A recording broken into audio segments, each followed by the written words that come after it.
셋, 둘, 하나. 수업을 시작하도록 하겠습니다. 우리 세 번째 소단원은 상태 변화와 입자 배열. 자, 우리 지금 두 번째 소단원 배우고 있죠? 물질의 상태와 상태 변화 배우고 있습니다. 저번에 한 거 우리 복습 한번 해볼까요? 물질의 상태 변화. 자, 우리 제일 먼저 액체 볼까요? 액체. 액체가 기체로 변하는 걸 우리 뭐라 그랬냐면 기화. 물이 끓는 거. 그 다음에 반대로 기체가 액체로 되는 거는 액화. 그래서 이슬이 맺히는 거 했었죠? 자, 그리고 고체가 액체로 변하는 거는 여기 나온 것처럼 고체인 철이 센 물인 액체로 녹아서 풀어진다. 그래서 융해라는 용어를 쓴다고 그랬죠? 반대로 액체 상태인 물이 고드름이 되면서, 응어리지고 단단해 굳어갖고 되는 걸 응고. 자, 그 다음에 우리 이 고체가 기체로 변하는 거. 자, 얘는 이름은 똑같이 둘 다 승화라고 했죠? 승화라고 했지만 그 안에 보면 두 가지 종류가 있어요. 고체가 기체로 변하는 대표적인 예가 냉장고에 넣어두었던 얼음이 조금씩 줄어드는 거. 수증기로. 이게 첫 번째 승화였고, 자, 반대로 기체가 고체로 되는 거는 여러분 겨울에 성에 있죠. 성에 주변에 있던 수증기가 차가운 유리창을 만나서 성해가 된다. 또는 서리 같은 게 생기는 거. 여기에 대해서 했습니다. 자, 그럼 오늘 배울 내용은 자, 이제 이 상태 변화를 입자 배열로. 자, 그래서 우리 여기 배울까요? 이 단어를 배우면 자, 우리 상태 있죠. 상태. 물질의 상태가 변할 때 부피는 변해요. 부피는 변하지만 성질과 질량은 변하지 않는 까닭을 자, 뭐로 설명할 수 있냐면 입자 모형으로 설명할 수 있다. 그래서 지금 중학교 수준으로 배우는 게 다 입자 모형으로 설명하는 거예요. 자, 그래서 여기 봅시다. 여러분 약간 뭐 이렇게 물렁물렁한 상태로 초콜릿을 이렇게 끓이는 성질이 있을 정도로 만든 다음에 요 틀에다가 집어넣었더니 시간이 지나니까 크기가 좀 작아졌죠? 자, 이것처럼 자, 굳혀서 만든 초콜릿이 고체로 변하면서 더 작아진 까닭을 입자를 갖고 설명을 할 거예요. 자, 그래서 거기 나온 것처럼 자, 여기 보면은 책 봅시다. 밑줄 치면서 봅시다. 자, 그래서 여기 밑줄 칠게요. 자, 우리 여기 나온 것처럼 물질 있죠, 여러분. 물질. 질량이란 말이 나와 있어요. 질량. 자, 질량이란 건 뭐냐면은 물질이 가지고 있는 고유한 양. 자, 또는 여러분 입자의 개수라고 해도 돼요. 입자의 개수. 물질이 가지고 있는 물질을 이루는 입자의 개수 또는 고유한 양. 자, 고유하다는 건 무슨 뜻이죠? 자, 고유하다는 건 변하지 않는다. 변하지 않는다라는 뜻이에요.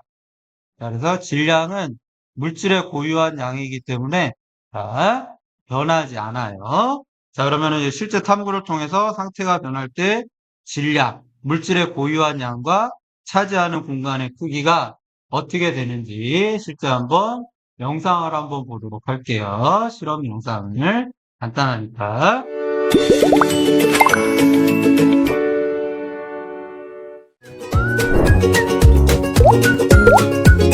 야생도 저번에도 우리 나왔었죠?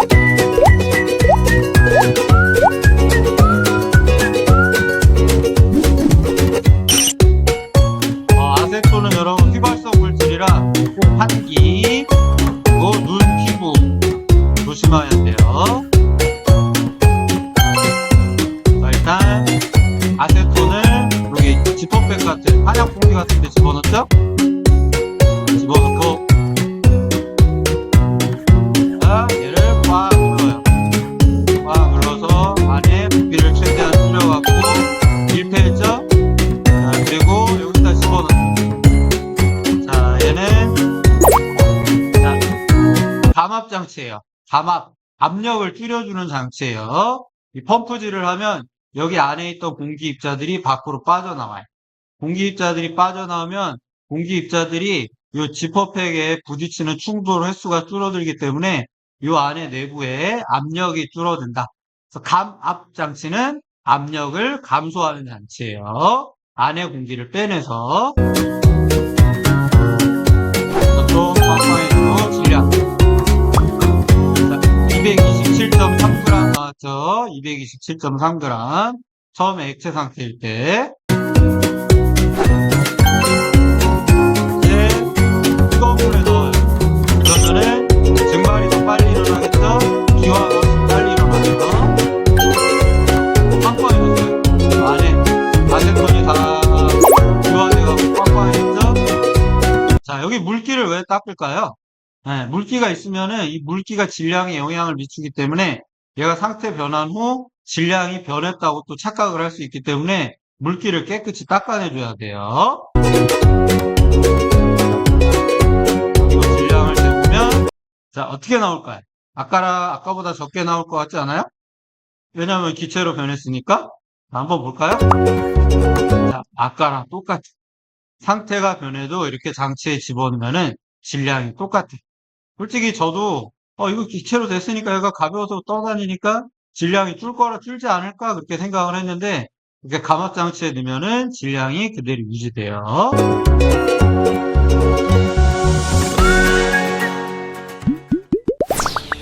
그래서 이 실험을 통해 알 수 있는 거 자, 부풀어 오르죠. 아세톤이 기체로 아세톤을 기체로 만들었어요.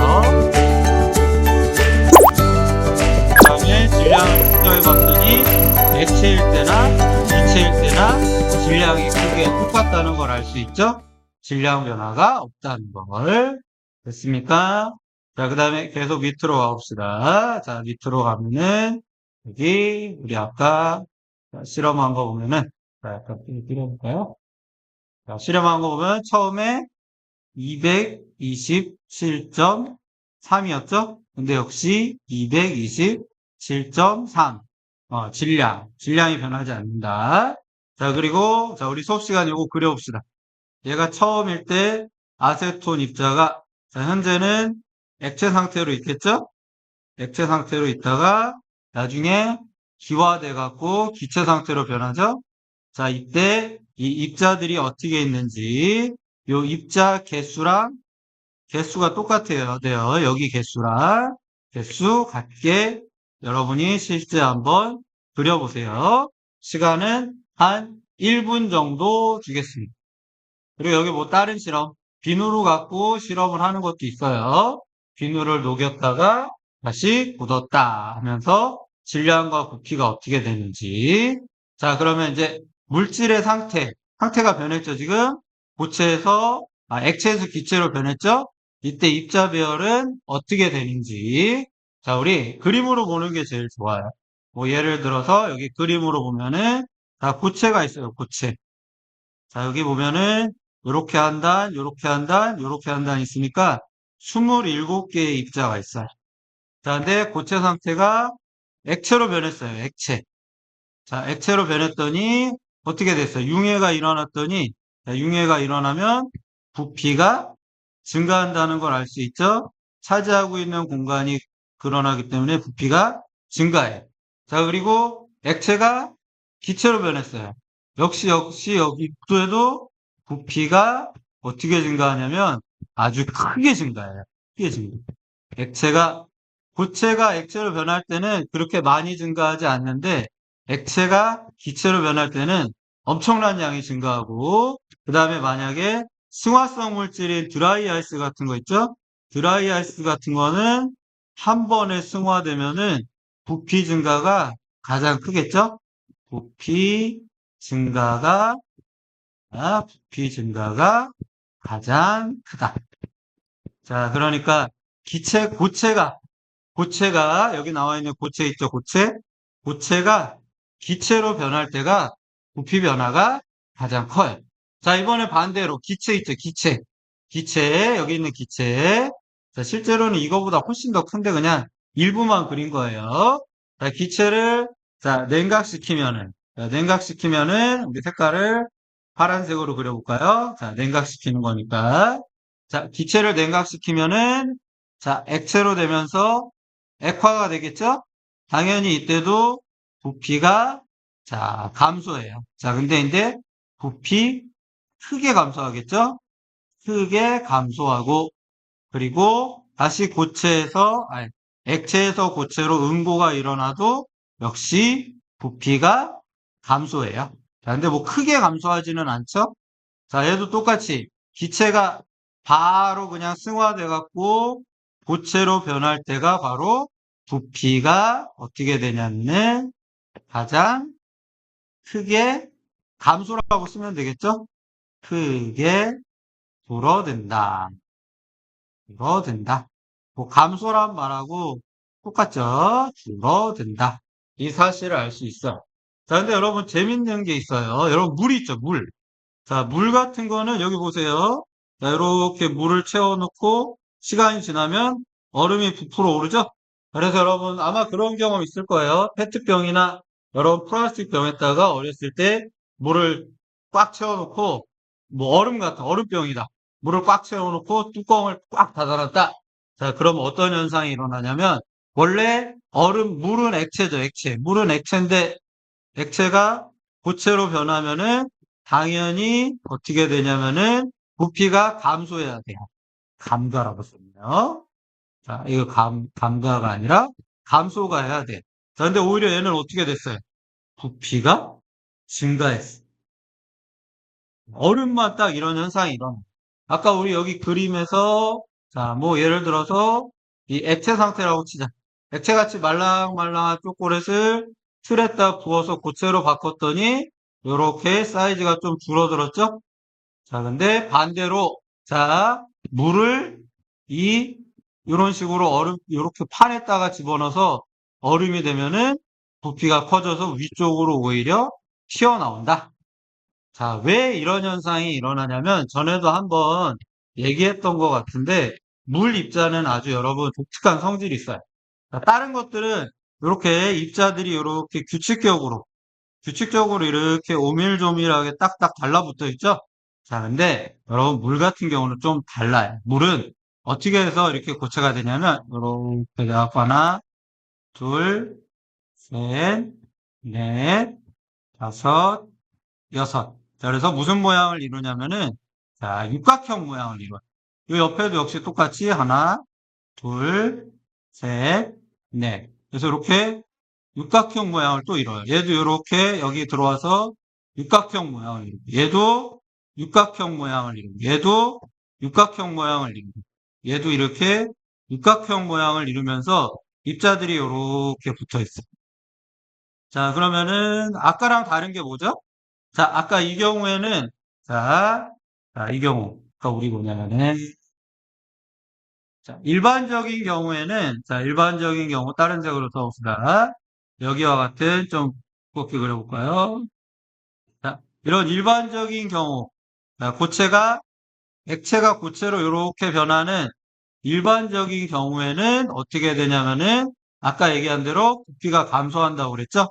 자, 근데 얘는 보세요. 어떤 일이 벌어지냐면, 자, 얘는 꽉 달라붙고, 자, 여기 사이에 빈 공간이 생겨요. 여기는 빈 공간이 생겨요. 그러니까 만약에 얘는 27개를 배열을 해도 딱 달라붙어서 요만큼밖에 공간을 차지하지 않지만 이게 뭐냐 물의 경우는 이런 빈 공간들이 많기 때문에 훨씬 더 많은 공간을 차지할 수 있습니다. 그래서 물의 경우는 이 육각형 모양으로 이 고체 입자들이 그러면서 이 사이사이에 이렇게 빈 공간들이 많이 생겨갖고 고체가 돼도 이렇게 부피가 드러난다는 걸 우리 알 수 있어요. 자, 그래서 냉동실에서 얼리면 얼음 위로 부풀어 오른다. 즉 부피가 증가한다는 걸 알 수 있죠. 자, 예외예요. 얼음의 경우만. 자, 그럼 우리 실제 한번 밑줄 쳐볼까요? 밑줄 쳐보면은 자, 어떤 현상이 일어나냐면 상태가 변했을 때 자, 여기 제일 먼저 자, 상태가 변할 때 물질을 구성하는 입자의 종류와 수가 변하지 않아요. 이따 여러분 세보면 알겠지만 얘가 27개고 27개고, 얘도 27개. 그리고 얘도 여러분, 요 뒷부분은 좀 안 그렸죠? 그래서 이게 아마 24개 정도 될 거예요. 그럼 뒷부분까지 따지면 3개. 그래서 총 27개. 동일한 입자가 27개 있죠? 그러니까 수도 변하지 않고 같은 종류 아세톤이기 때문에 종류도 변하지 않아요. 따라서 물질의 성질과 질량은 변하지 않아요. 우리 아까 질량은 뭐와 같다고 그랬냐면 물체의 질량은 고유한 양이고 또 입자의 개수와 같다고 그랬죠? 그래서 입자의 개수가 변하지 않으면은 당연히 고유한 양도 변하지 않는다는 걸 우리가 이 실험을 통해서 알 수 있습니다. 자, 그럼 계속 밑줄을 쳐볼게요. 자, 그래서, 자, 반면, 자, 상태가 변할 때는, 자, 입자들의 배열이 달라지죠. 그래서 물질의 부피가 변한다. 특히 많이 변하는 게 뭐예요? 자, 이렇게 보면은, 얘는 이렇게 보고, 얘는 이렇게 조금 떨어져 있고, 자, 그 다음에 얘는 거의 달라붙어 있죠? 자, 그래서 가장 크게 영향을 주는 거는 요 입자 사이의 거리예요. 입자 사이의 거리. 입자 사이의 거리가 가장 큰 게 바로 기체고, 입자 사이의 거리가 가장 가까운 게 고체. 중간이 액체라는 걸 알 수 있죠. 물론 물은 약간 예외로 해야 된다고 그랬어요. 자, 그래서 입자 배열이 변하기 때문에 물질의 부피가 변한다. 자, 그래서 아까 우리 빨간색으로 칠했던 누구냐면은 좀 진하게 그릴까요? 빨간색으로 칠했던 우리 아까 승화, 기화, 융해 이런 것들 있죠. 이렇게 빨간색으로 칠했던 얘네들은 자 융해, 기화, 자, 일반적으로 융해, 기화 그리고 고체에서 기체로 일어나는 승화의 경우에는 자 어떤 현상이 일어나냐면 이번에 좀 짧게 할게요. 입자 운동이 어떻게 되냐면은 활발해져요. 열을 받으니까. 그리고 입자들이 불규칙하게 배열돼. 또 입자 사이의 거리가 어떻게 되냐면은 멀어져. 그러니까 당연히 부피가 늘어나겠죠? 자, 반대로 아까 우리 파란색으로 동그라미 쳤던 거 있죠? 파란색으로 동그라미 쳤던 파란색으로 해야죠. 자, 여기 파란색으로 했던 액화, 그 다음에 응고, 자, 그 다음에 승화 중에 기체에서 고체로 변하는 승화는 자, 어떻게 됐냐면은 자, 여기 밑줄 칩시다. 승화의 경우에는 자, 여기 나온 것처럼 자, 파란색으로 알아보죠. 자, 거리 파란색입니다. 액화, 기체에서 고체로의 승화가 일어날 때는 입자 운동이 둔해지겠죠? 그리고 입자들이 약간 규칙적으로 변해지면서 입자 사이의 거리가 가까워지기 때문에 부피가 줄어든다는 걸 알 수 있습니다. 그래서 이런 내용들에 대해서 알 수 있고, 자, 이왕 하는 김에 여러분 그 옆에 좀 예로 나온 거 하나 더 볼까요? 자, 영양 그대로 음식 해갖고 동결 건조 식품. 그래서 여러분 대표적인 게 라면에 건더기 수프 있죠? 건더기 수프 보면 약간 바싹 말랐죠? 자, 바싹 말랐어요. 얘는 어떻게 하는 거냐면은 동결 건조시킨 거예요. 이런 걸 어떻게 만들었는지 좀 우리가 알고 있는 거랑 좀 달라요. 자, 어떻게 했냐면은 그런 음식을 보다 보면은 이렇게 말리거나 단순히 그냥 건조하면은 여기 나온 것처럼 영양소가 파괴되거나 향이 날아가요. 그런 단점이 있는데, 자, 이거를 해결하기 위해서 하는 게 동결 건조. 자, 동결 건조는 뭐냐면요. 말 그대로 그냥 얘네들 있죠, 얘네들. 자, 얘네 스프. 뭐 얘를 촉촉한 상태에서 온도를 급격히 낮춰요. 막 영하 30도. 그렇게 낮추면은, 자, 여기 그 식품이 일단 얼겠죠? 식품 속에 얼음. 그 식품이 얼어서 승화시키면서 얼음은 다 날아가고 식품만 건조 상태로 그대로 남아. 그러니까 식품에 있는 성분들은 그대로 남아있고 얼렸기 때문에 얼음만 수증기로 날아가면서 영양소 성분을 그대로 보존을 하기 때문에 영양소가 파괴되지 않기 때문에 자, 라면에 건더기 스프, 인스턴트 가루. 자, 그 다음에 여러분 또 우주인들이 먹는 우주식품들 있어요. 얘네들도 보면은 동결 건조한 것들이 많아요. 그래서, 그리고 여러분들 요새 냉동식품들 있죠? 냉동식품도 요새 아마 여러분 냉동식품 밀키트 같은 거 키트로 파는 거 사갖고 떡볶이나 뭐 찌개나 그런 거 끓여 먹으면 그래도 맛이 괜찮아요. 자, 왜 그러냐면 얘네들은 대부분 동결 건조를 많이 시켰어. 그러니까 바로 차갑게 해갖고 얼린 다음에 물이 날아가는 승화를 이용해서 만들었기 때문에 처음 상태를 그대로 오랫동안 유지할 수 있죠. 자, 그리고 최근에는 여러분 센서들 있죠. 센서들. 그 다음에 요거를 제어하는 알고리즘을 만들어갖고 건조 과정을 좀 제일 죽여요. 그러니까 빨리빨리 건조시키는 거예요. 그래서 제품을 향상시키고 스마트 동결 건조 시스템이 개발되었다고 합니다. 자, 그래서 라면 스프가 대표적인 게 동결 건조 식품. 요새 만두 같은 것도 여러분 동결 건조. 그리고 인스턴트 커피 가루, 믹스 커피 얘네들도 동결 식품으로 많이 사용을 합니다.